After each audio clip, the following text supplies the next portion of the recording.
19 attendees, so we'll have more coming in a minute. Thank you, Dr. Clem, for that kind introduction. I don't consider me an expert at all. You know, the experts are doing all the work that UF is doing in the different areas that they're doing research, so the citrus industry doesn't go away, because we are in trouble. You know, a lot of disease, a lot of problems with the weather, and all of those things. I learned a lot from others. You know, for one thing, my family was in the citrus business. My sister, I learned a lot from her. She was an amazing person, you know, teaching. But anyway, thank you again for being here. There's nothing that I probably like a lot more than talk about citrus. Citrus is very deep in my heart, you know, and I love it. And I grew it, you know, for a number of years. It meant a lot to me when I retired from my official profession, and I was able to dedicate all my time to my little grove. I didn't have a commercial grove in Volusia County at the time. But anyway, thank you again. I want to say one more thing about my citrus grove, and that was one of the probably the biggest joys of my life, were those years that I spent working on that grove. A lot of my appreciation for native plants of Florida, believe it or not, came out of that grove. And even that it is an exotic in a way, because it's not from Florida. A lot of people think it is. It's still, the audience that we're supposed to have, and I usually get in classes like this, are very diverse. They either come from up north, out of the state of Florida, or way down south from South Florida. And of course, people in between. I know that I have a lot of people from Gainesville too, and a lot of the things that I'm going to talk about, you probably already know. But I try to adapt my presentation to a very diverse audience. So bear with me if I repeat myself, and please ask questions. If you don't get to ask your questions today, do it tomorrow or day after, you know, write notes. And I promise that I will get those answers to you the best I can from a lot of experts that we have in this area. But anyway, the one thing my goal is to achieve is success for you, you know, so you're able to grow the fruits that you so much are looking forward to growing. And I did say in there on my slide, is it possible to grow citrus in North Florida? Yes, absolutely you can. And by the way, I didn't say this before, but I'm going to say it now. Christy, thank you so much. You made my slide look so much better, like this one right here, which, by the way, most of the pictures are from my grove. They are my own pictures, some are not. And I will try to point those out to you. The picture here is just a bunch of little fruits from my grove also, and not only from my grove, but the grove were in front of my home. This was the backyard citrus that I grew around the house and under some trees, always trying to experiment what I was going to do better. But that's where they came from. And sour and sweet, like the orange, is the taste of life. That's one of my favorite proverbs, and it's a Spanish proverb. A lot of Spanish proverbs, you know, in the citrus area, because that's where they came from to here. Originally from China and India to Spain, and then to Florida. One of the reasons that a lot of people think that citrus is from Florida is because sometimes they find them growing wild in certain places. They find a big tree, they don't know what it is, how come it get here? Well, several reasons. Citrus got all over, you know, Florida because of settlers, pioneers, Indians, and they were basically grown at the time because they were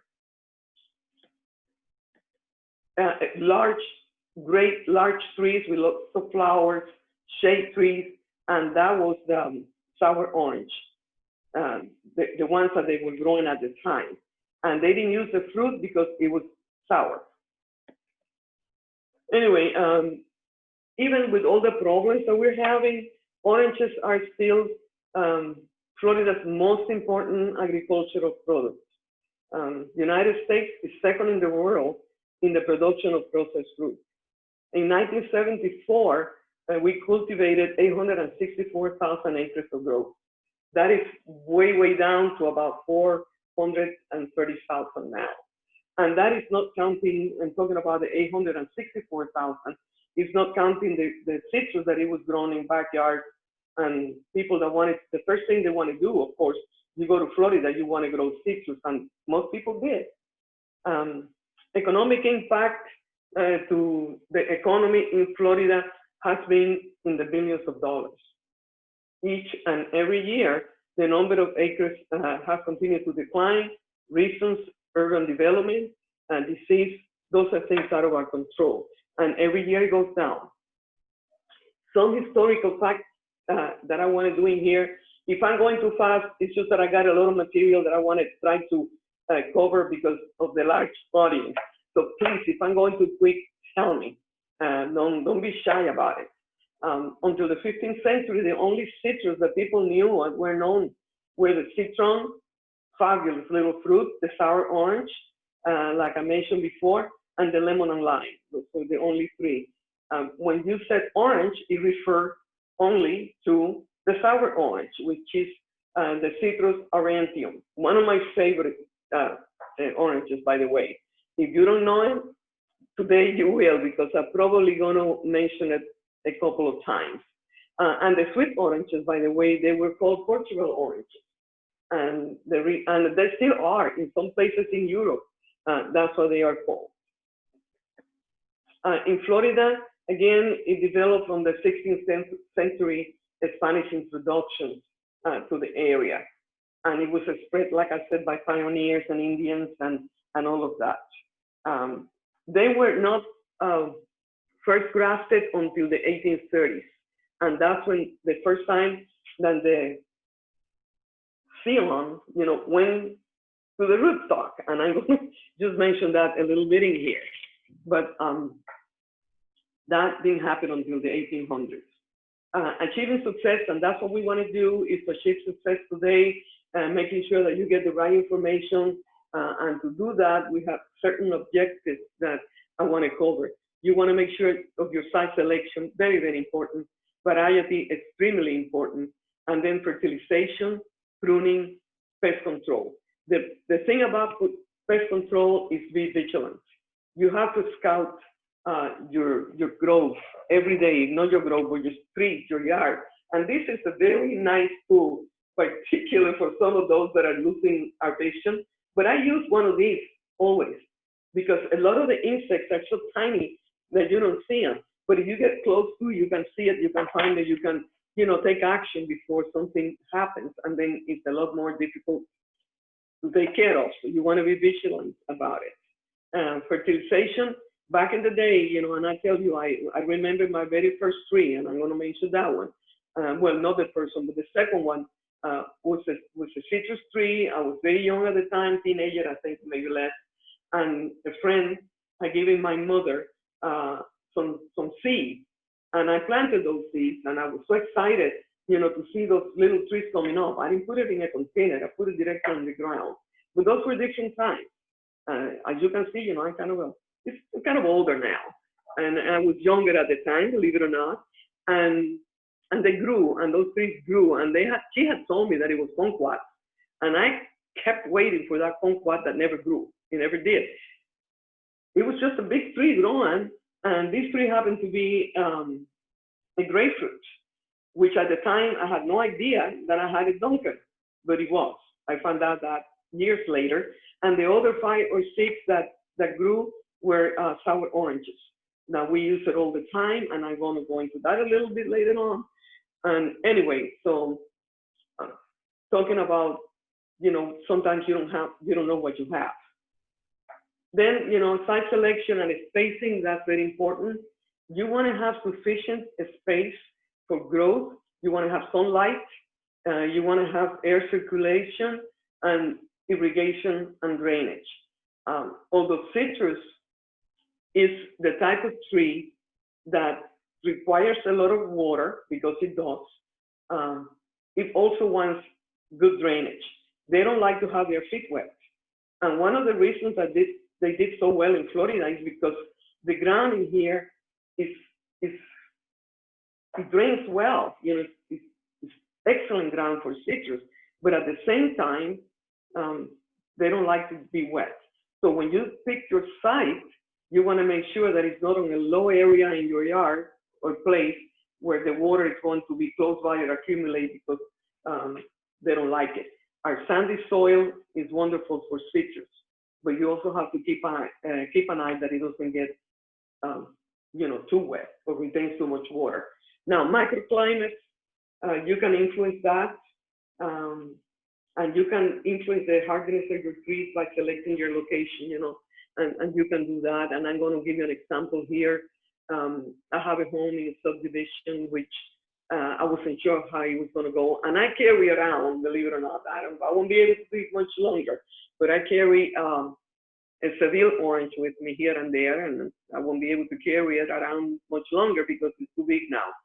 And just by observation, you know, I put it next to an air conditioning unit on the side of the house, and we had 2 or 3 freezes lately, not many.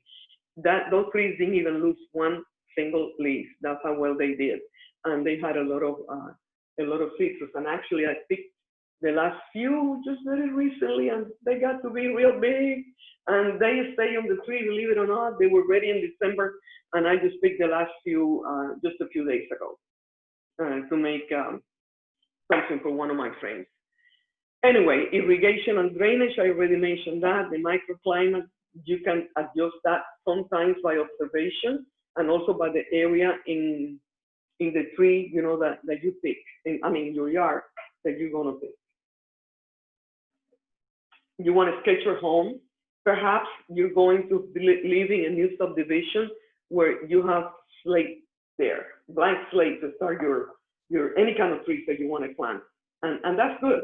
But if you don't, you still want to sketch your house, your home, and see where your trees are. South being the warmest, you know, we know that, and west the second warmest. So that's where you want to place them. Different surfaces is important to your trees because, for instance, they don't like a lot of grass around them.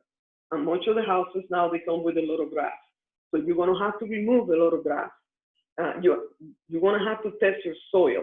You want to make sure that you know what you have in there. You want to prepare that site before you plant the tree, and you definitely want to inspect your tree. Chances are, and I hope so, that you're going to buy a tree for a very reputable place. We have many in Gainesville. They can order your trees for you. They can tell you. They can give you also advice. And you want to inspect your tree. All trees that you buy are supposed to have a tag attached to them that it will tell you the rootstock, the nursery where they were prepared. They're going to say also what kind of scion and what kind of rootstock. That's important. Don't get tempted by buying a tree on the road someplace that you don't know where they came from, because you will have no idea what you have. Inspector tree, that's what inspector tree means. Hey, because Grace. at this stage, yes? I have a follow-up question, actually. I wanted to ask about that. So you mentioned about inspecting, making sure that you know where your rootstock is coming from, as well as your scion, for when they're obviously propagating and grafting citrus trees. Can you briefly explain, like, why that's very important that we do that? Absolutely. And I think I have maybe something on my next slide. Yes, okay. It's important. Thank you, Dr. Juan. Yes, it's important that you know that where it came from. And the reason for the rootstock is because those rootstocks, by the way, I've been to a place, one of the businesses that is still in business, thank God, because they do a great job choosing the right rootstock, that you're choosing that not only for weather, because even that is very warm in Gainesville now, all the time. We don't get the freezes that we used to get, and some of you in the audience are from here, so you remember the freezes that we used to have, but now it's getting warmer and warmer all the time. So that rootstock is going to be chosen not only for weather reasons, for some until a certain extent for diseases. So it's important, you know, that you have the right one. And when you get that tree from the right place, you're gonna get that, absolutely. And also the rootstock has to be compatible with the scion, which is the top. And I will show you that in a minute. Because even if we have a very strong rootstock, and back in the day, the rootstock that was used was the sour orange. It's an extremely rapid growing, strong tree. But that went out of, they don't use it anymore. And the reason being because many years ago, they had a virus that is still very susceptible to that particular virus. That virus was called, what is called tristeza in Spanish. And the trees start looking sad and start to die. That's why it was not used anymore. Although there are, you know, a lot of Seville oranges around, I mean, Seville trees around that you can get, but you don't want it as a rootstock for that reason. Then the scion also has to be compatible in a way, because I don't do anything by, say, picking a swingle, which is a very good one and one of the most widely used now. But if you pick, say, a tree that is not very good for our weather here, or the possibility that we might get, you know, cold weather, then it's not going to be compatible. You know, you want the top to be as compatible as the bottom. Did that answer sort of my question? I think I can go to the next slide. And okay, that's something you don't want to do. So this is after you planted the tree, and if you drive around Gainesville, you want to see it all over the place. And we call it the volcano mulch. This is not a good idea, not only for citrus, but for any other tree that you're going to plant. That is going to do nothing but attract insects. Water is going to stay in there, too much humidity. No, you want that trunk to be clean. You want a very light cover of mulch. The mulch is very good, but light, not like the volcano type that you're doing. And please, no color. I'm partial to that. Anyway, grafting, and this is, you know, I was talking about the rootstock and the scion. Okay, rootstock, the bottom, we want to pick one. You're going to get the tree that is already grafted, which is great. And I gotta talk fast, I know. Rootstock, the bottom, the one that is used the most is, as I was saying, is the single and trifoliate, you know, but you have not very much say so on that. It depends what's available. And those are not the only two. There are some that are very good. And the people that are doing that grafting, they know what they're doing. The people they're going to buy the trees from, if you buy from a reputable source, they know what they're doing too. So anyway, so you have the rootstock, then you have the scion, which is the top of the tree. And every once in a while, you're going to see something like this in the trees that you may buy. And that's called a sucker. And what it's doing is draining your tree. So you want to remove them as soon as possible. It's very easy. You can use just your thumb and that's it. They'll be gone. But if you don't, chances are perhaps that you're going to end up with many suckers. And then you have a few more, you know, to take off. And actually, this is a good thing because it's telling you that that rootstock is doing its job. It's very strong and it's going to grow quickly. If you don't remove them, you might end up with a very tall sucker in there, and you see it, you know, growing right through the center of that tree. Why? Because it wasn't removed on time. Is it going to kill the tree? No. But is it going to take away from the tree? Yes. So just still can cut it, you know, of course. But it's a good idea to do it when they're just coming up. I want to give you just a few significant days on citrus cultivation, just so you get an idea of the weather from the 1800s to 1989, which is our last. It was our last hard freeze in the Gainesville area. I was here at the time. I didn't live here, but I was here. And I remember I-75 being closed all the way from Ocala to the north. You see the temperatures in Jacksonville and St. Augustine, how cold. And with citrus, it's not only how cold it gets, it's how long it's going to stay cold. That's what's going to hurt your tree. You will need, to take care of those things and be aware that this cold weather, it could happen at any time anyway. We have no guarantee that it's not. So it's important to have, to select the varieties that you select are going to be good, for your citrus. Real quick about here, even in those years, let me go to the next one. 1989, that so many citrus groves died, put a lot of farmers out of business, not only with the citrus, but other things too. I know my family replanted after 1989, they were successful, and they replanted, I think, one more time. I don't remember the year. And that's Ocala and Tampa. You can see the temperatures there, how cold they were. Now, varieties. I want to get into the varieties a little bit in here. In general, some are not so suitable for our area, but I mentioned them anyway, only based in questions that I've been asked over the last few years, and you need to stay away from those unless you have the means to please protect these trees. On the oranges, the navels, the red navels, the handlings, they're great. The pineapple, a lot of people ask me usually about the pineapple orange. Perhaps they tasted the orange at one time or the other here in Florida, but it's not good for area. It's very susceptible to cold weather. So you're better off choosing something that you have a relative guarantee of being successful, picking your right variety. Valencia, delicious orange. People like Valencias, but they are not good for our area either. Why? Because they're a late type of producer. They're not going to produce until the spring. But that time, if we had a freeze, all your blooms, your blossoms, they're gone, so you're not going to get a crop.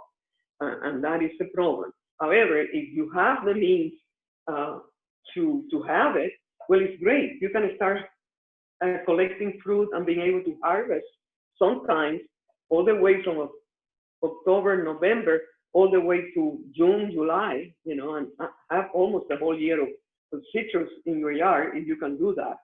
But like I said, it's very easy.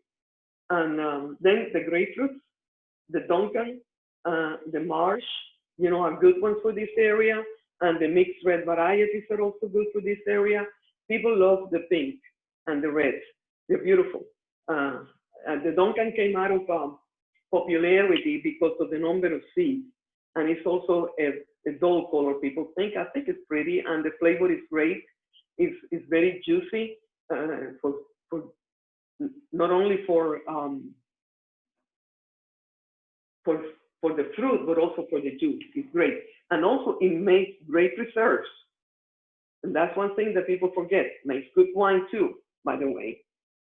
Tangerines and hybrids. Citrus are self-pollinating.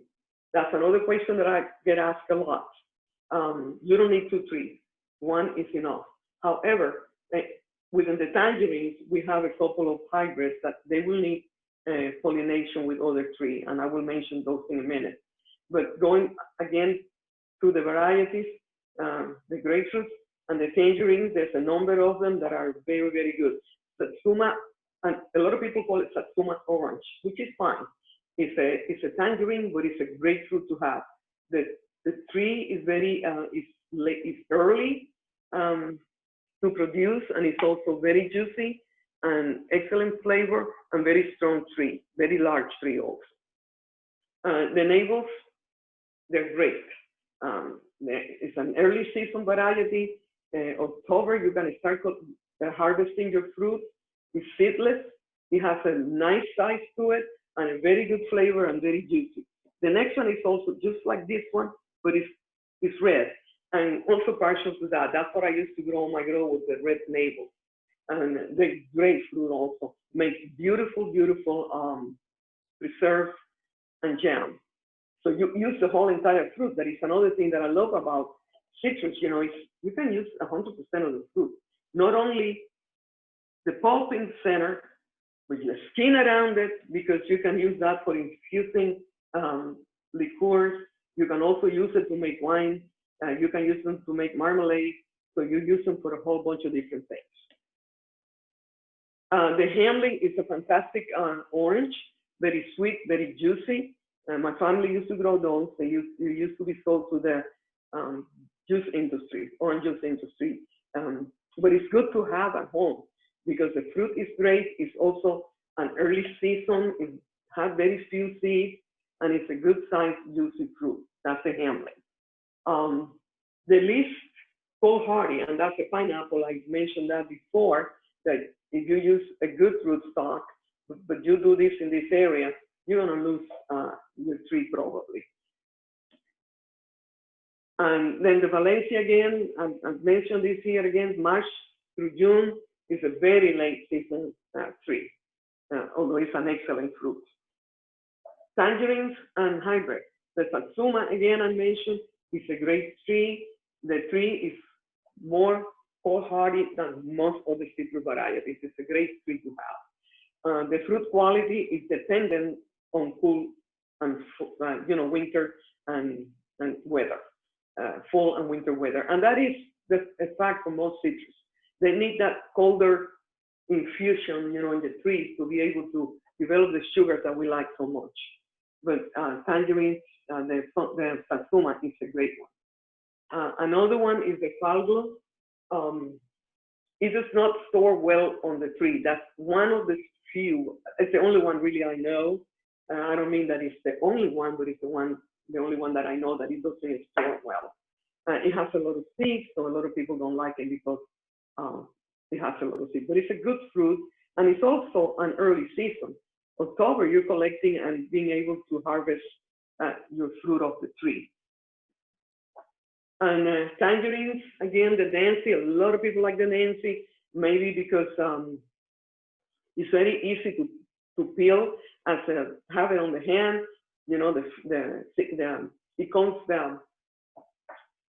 the skin comes very, very quickly comes off. Very early in the season, December, you have fruit, and sometimes even November. Few seeds also, so that's good. Hey, Grace, I did have a question come up that I wanted to ask you, because I do think two of them specifically that I think that are interesting to ask at this moment. But the first one is about the lifespan of grapefruits and oranges. The question is it true that grapefruit trees have a shorter lifespan compared to oranges? I'm not quite sure about that. I know that in general, citrus tree lasts 30 years, maybe more. It's all very variables in there. How good they were taken care of. And some people don't take care of their trees that much, so you're going to have a shorter lifespan. But overall, they have a long lifespan. What we used to do, I'm talking about commercial now, the trees have been replaced periodically. So you don't have to replace a whole bunch of them at the same time. So once they start producing less, at that time, they're replaced with other trees. So you constantly have, at least as, I did. Yeah. And did that answer the question, Dr. Clem? Yeah, I think so. Yeah, because you're pretty much like, they both, it's hard to tell if they do or not, because they have how people make. Can I say that again? So what you mentioned, I'm clarifying, is, the grapefruits and oranges both they have long lifespans. They do, yes. Yeah, but you can have variability associated with how they're managed. If they're managed, they can have really long lifespans, upwards of 30. Absolutely. Yeah. Tree management, that's number one. You have to manage your trees well, but they're still going to last. Yeah. And then you have to replace them. I had a lot of people that they want to hang on to a tree because sentimental reasons. I tend to be that way. I love my tree. Yeah. But sometimes it's time to say, I'm going to cut them down and replace it with another one. And overall, it takes about 7 years to start producing. And so it's not that long of a time on the life of a tree. So you're thinking, I'm going to buy that tree for a good grower, and that's extremely important. Make sure that you're getting a good tree. And then by the time that you get that tree, it's a few years old. So now you're going to put it on your yard. It's not that long. And of course, the little larger that you can get it, you know, the better. For citrus growers, we didn't get, at least I didn't get very large trees because, you know, we're managing time, so we know what time we're going to have. And, you know, that's what we used to do anyway. But you can get from some very good places trees that are larger, I mean, and then you don't have that long to wait. Wonderful. Is that it? Yes, it is. It is. Okay. Now going back to the tangerine, the temple is more cold tender. And as you can see, I've been talking about a few that are not. So perhaps you want to try to stick to those if you're going to only get a couple of trees of one kind and maybe one of another. Depending on the number of trees that you want to get, perhaps you want to stick to the ones that almost for sure. And also the temple has a lot of seeds. And the season starts getting a little bit, you know, iffy there. Sunburst, that's a great tangerine. That's a hybrid, and that's one of the ones that needs cross-pollination. I used to grow those on my grow, the sunburst. People love the sunburst. Easy to peel, very sweet, very juicy. A very early season, November, you're harvesting the fruit, and sometimes even a little bit in October. But by December, you know, they're gone. And I used to plant those, and most people did that I know, with Orlando Tangelus, which is a great, very strong, cold-resistant, large hardleaf, very hardy tree. So those two were always planted. A lot of the people that I knew used to plant those. Which, by the way, don't have anything to do, but it's sentimental to me sometimes, because a lot of the citrus growers that I knew in Volusia, they had gone out of business because of greening. So, you know, that's something that UF is doing a lot of work trying to see what we can do about it. But so far as I know, there's not much that has been advanced on that area. And I had recently gone to some meetings on that area anyway. But the Orlando Tangelus is a great tree to have. Sometimes we have many seeds, but quality of the fruit is great. And to me, that was important. I use it a lot for orange juice and things of that nature. Now, another one that people like a lot is the honey bell. The season is December and February, so it's getting also towards a little bit too much towards dangerous weather. Anyway, it requires cross-pollination as well. Marcotte, it's called the honey tangerine. People love that.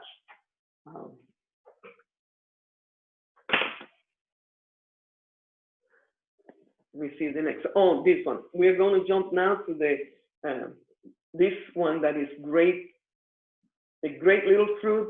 Some people in the audience may have this, may know about them, but you see them for a short time in some of the stores, and it's a very curious fruit. And it technically is not an orange. It used to be on that category, but it was changed. But still, it's called the gold orange. It's a small shrub. It's great to grow in a container. It's cold resistant, and it makes good cakes. It makes good preserves, and all of the things with that little orange. It's beautiful to grow. It's a kumquat. There's several varieties of kumquat. So if you're going to get one, check with your grower, whoever you're going to, buy it from, to see what is the best suited for your our area here. Going back to the Duncan, here it is again.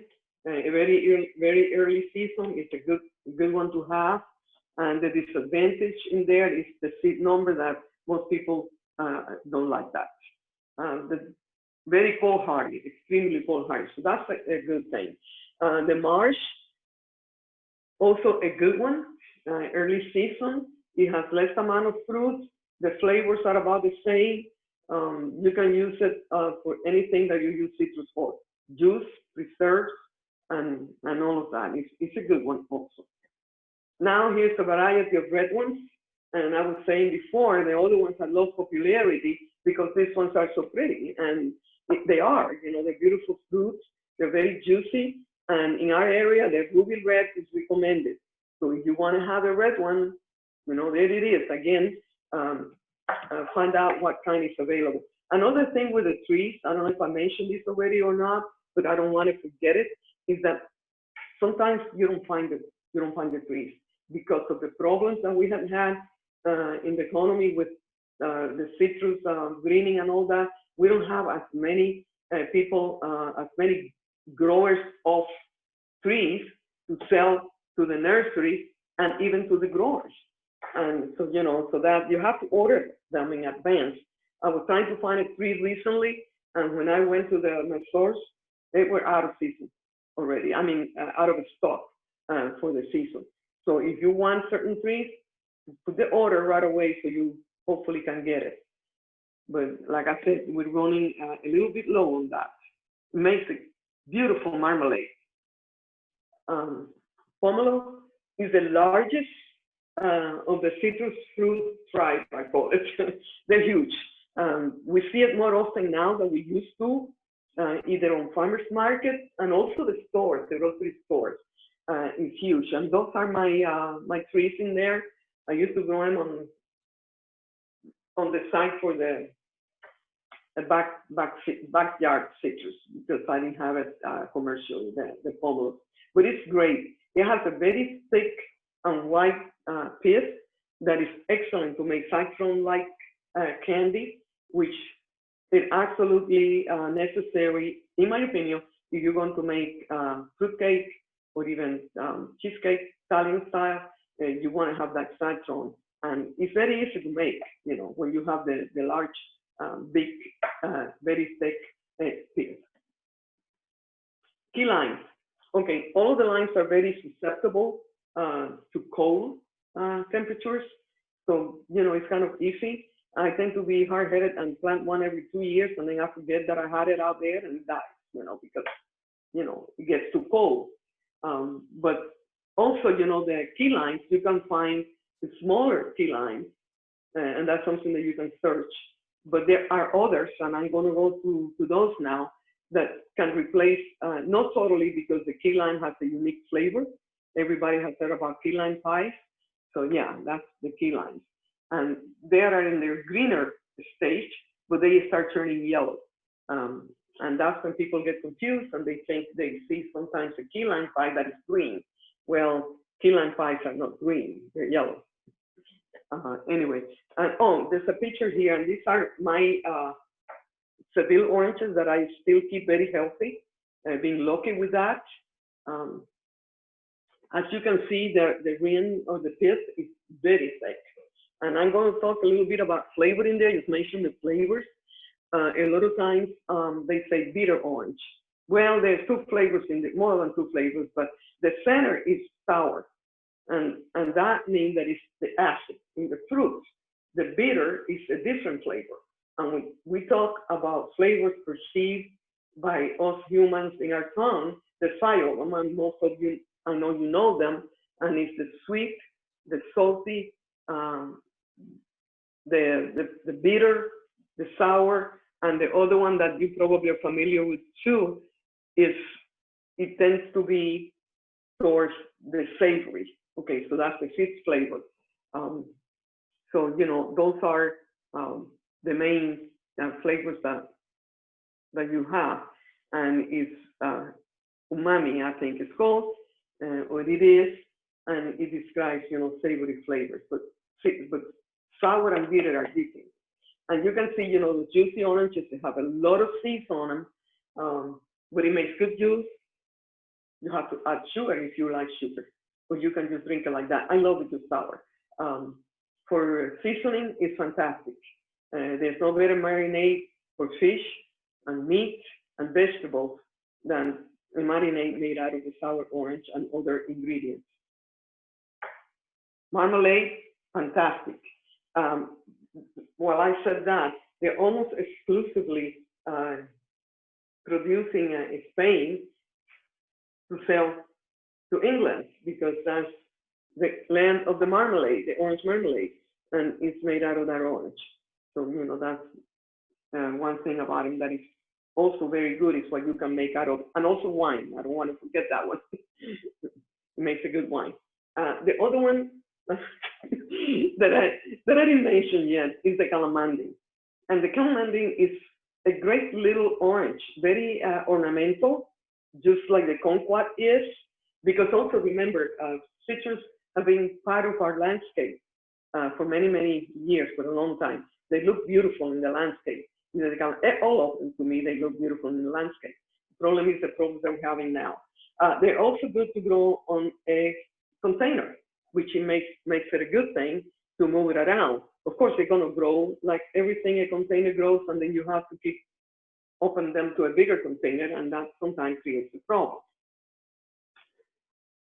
And this is the other one that is great, is the limewort. It's not new, it's old, but it resembles sometimes a key lime when it's ready, when it's yellow. And it's excellent for the container plants. Through the year, you get them off and on the tree. But it's good, also very cold resistant in that aspect. It is a good fruit to have. And if you like lemonade or you like key lime pie, you can make a key lime pie with that. It's not going to be as sour as the original key lime, but you have to use a little bit less sugar, but it's excellent for that too. Again, I'm going to go over quickly here over some of the best varieties for North Florida, the Navels, the Hamlins, the Satsuma. I don't want to repeat myself, but I want to remind you of one, you know, the ones that are the best. And remember, you always will be able to read this when Dr. Clem sends us the, you know, all the things that he's going to say. Anyway, so you'll have it, and you can also see it later on if you need clarification. And if you have any other questions, please send us the questions. We'll get back to you. And as you can see, you know, they're all early producers except for the Valencia, and you're going to start harvesting your fruit in October. And again, the grapefruits, I mentioned that, the Duncan and the Ruby Red, the Mandarin types, angels are great. There are several varieties of them. You have to see what's available and what they tell you that is going to be better in this particular area. The acid fruits, the least tolerant to cold weather, except for the ones I've mentioned.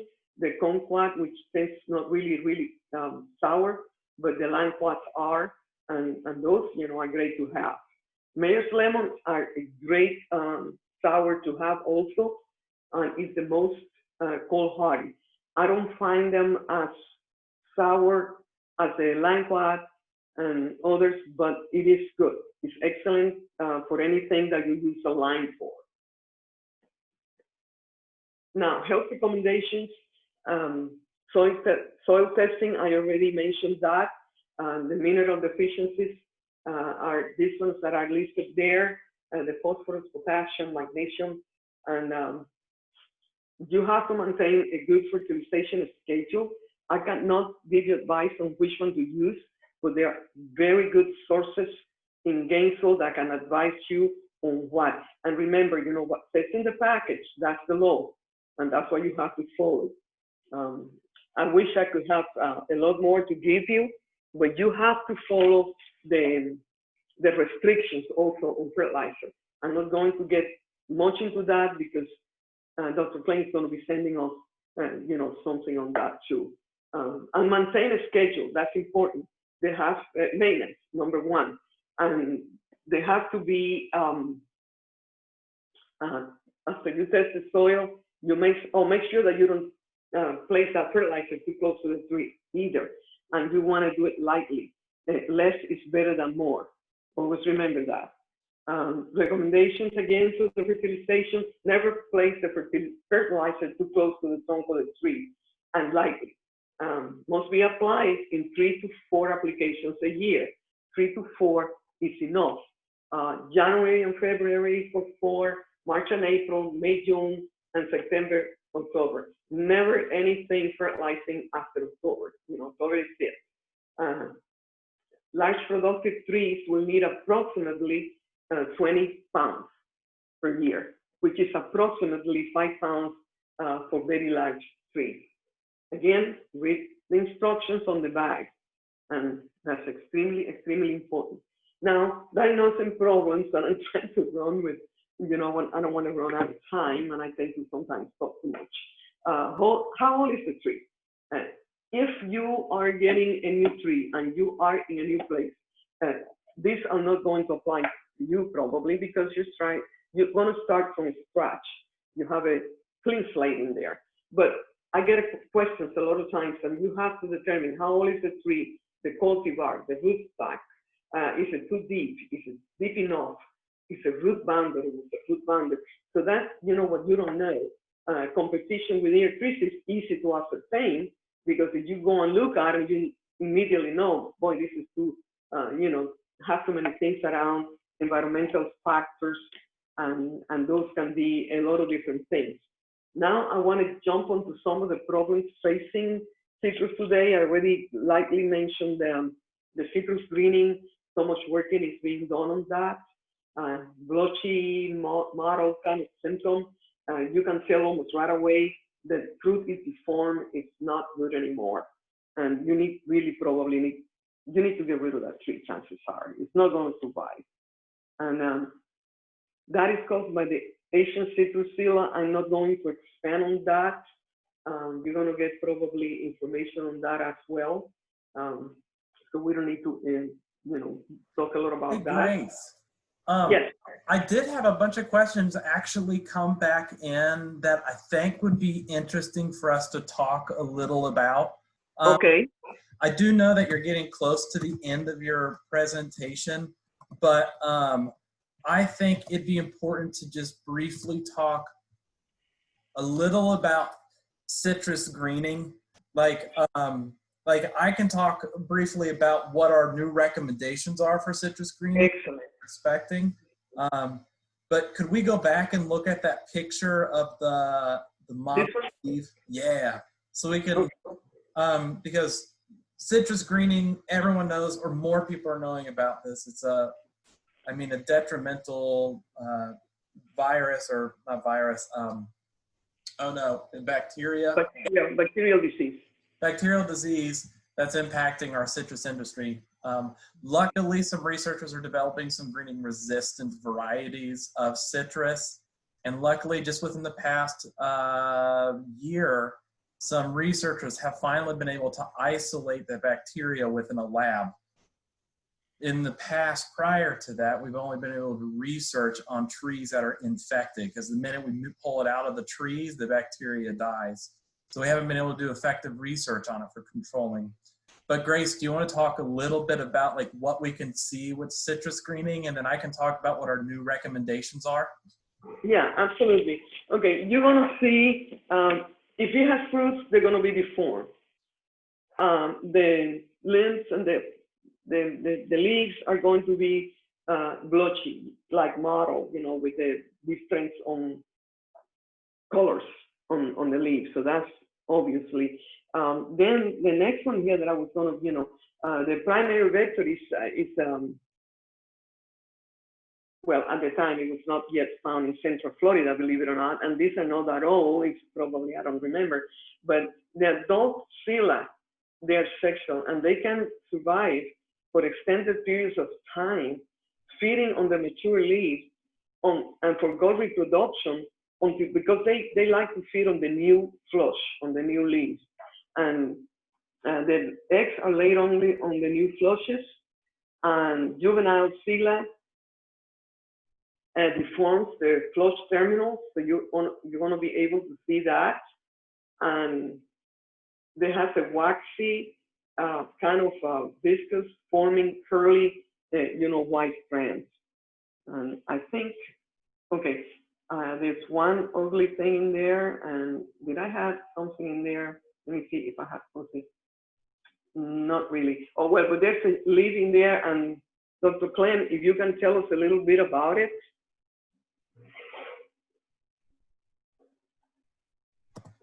Sorry, Grace, can you repeat that again? Yes, no, I went forward a little bit. Let me go back. Okay, and I was saying, if you can, you know, tell us a little about the new research. Yeah, so what we have currently with, sorry, my son's in the room. Currently with what we have, some of the new research recommendations that if you do find that your tree, in the past, the recommendation was, if you find that your tree has citrus greening, you just cut it down. And you just dispose of it normally, like with your yard waste. The minute it no longer is up in the tree, like once you cut it down, the landscape is no longer considered a vector, so it's safe and it won't infect any other trees. But that was primarily to slow down the citrus greening throughout the state. But now, since it's all over, the idea is making sure that you can cut it down and remove the tree that has citrus greening, or you just have to make sure that you're really following nutrient best management practices for fertilizer, because it helps keep the vigor of the tree up and healthy, and it slows down the impacts of it. And soon we'll actually have those very specific nutrient recommendations on fertilizer regimen you should follow if your tree has been tested positive for citrus greening. So there's a few places that you can go get testing. My son is announcing his exit of the room. But anyways, there is, you can do the Plant Diagnostics Clinic on UF's campus, as well as the Department of Plant Industries, or DPI, with the Florida Department of Agriculture and Consumer Services. They have some diagnostics labs as well that you can reach out to. So that's nice to know, because it used to be just cut down the tree, but now we're developing some new nutrient recommendations to help improve the health and help prolong the life of the tree. So, sorry, that's all I had with it. No, that's wonderful. And can they send it? How do we get the samples to them? So you can actually mail in samples. If you, prior to COVID-19, I recommend just driving your samples up to the diagnostics lab. But you can always double check online their best submission recommendations. But for citrus greening, usually you can collect samples and you can bag them up and you can just send them through the mail. And that's a unique thing, because we have, with citrus greening, and like you can see on the screen, there's citrus canker. It's another disease. So we can't actually send citrus in the mail out of state. It's illegal to do so without specific permitting because of citrus greening and citrus canker. But for samples, you can send those in the mail because they're staying within the state, and you're sending them to the plant diagnostic clinics. Okay, well, thank you. That helps a lot. The next picture in here, we don't have that much problems now. Well, we do, but not to the extent that it was back in the 80s and South Florida. Every grove was cut down, not only the commercial groves, but also the private homes. The state went door to door, checking those trees, and there was a lot of problems at the time. And until fairly recently, I don't remember the year, selling citrus in Dade, Broward, I forget what other county, I think Palm Beach too, you couldn't buy any trees. It was, you couldn't, but now you can. The SCAB and the leaf miner, we see it, and the orange dog caterpillar, which is this one here, as you can see, resembles a bird dropping. That's a beautiful swallow-tailed butterfly. They can defoliate a tree. Never presented a problem for people that have lots of trees, and it's not going to kill the tree, but it's going to defoliate it. And here is deficiencies on certain minerals that the trees need. And as you can see, they're really very easy to detect, and the coloring is very uniform on each one and very different. And by doing a soil test, you will know what you have or what you need. To prune or not, you don't need to prune citrus trees unless you have to, either for aesthetic reasons or to remove limbs that have been damaged for whatever reason, cold, or for any other reason. And also to rejuvenate a tree, you can do that with your own limbs. That's doable. These are cold damage. It was a long time ago. It was in Smyrna Beach, and we had cold weather then. This is the best way to trim them. if you have two, and one on the left, one on the right, and you see the position of the cut in there. New blossoms are beautiful, something that we need to observe. And I think I talked about using this to scout your trees.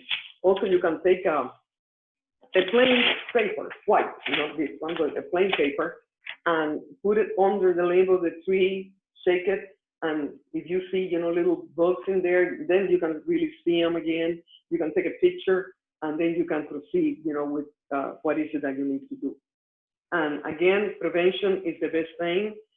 This is a tree, and I wanted to mention this, that is full of blooms, but it still has citrus on the tree. Some are falling off because they've been there a long time, and they can, citrus is one of those trees that I mentioned before, the fruit can remain on the tree for a very, very long time.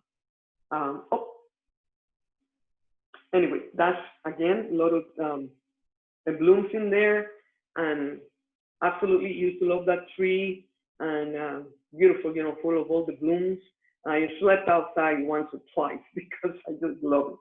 And the last picture, because I don't want to leave the presentation with a bad taste in your mouth of all the diseases that that you might have. But you decide, no, I don't want a citrus tree. That happened to me in a class one point years ago, that all they talk about how bad it was to have them, that I said, no, I don't want this.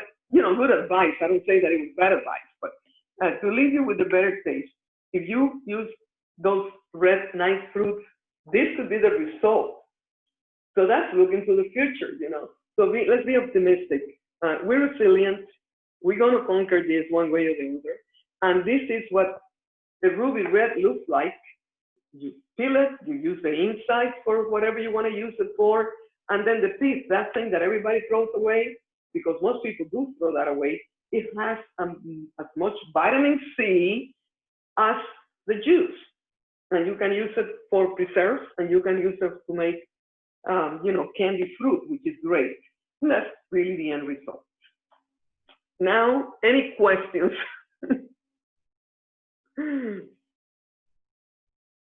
Oh, I lost you.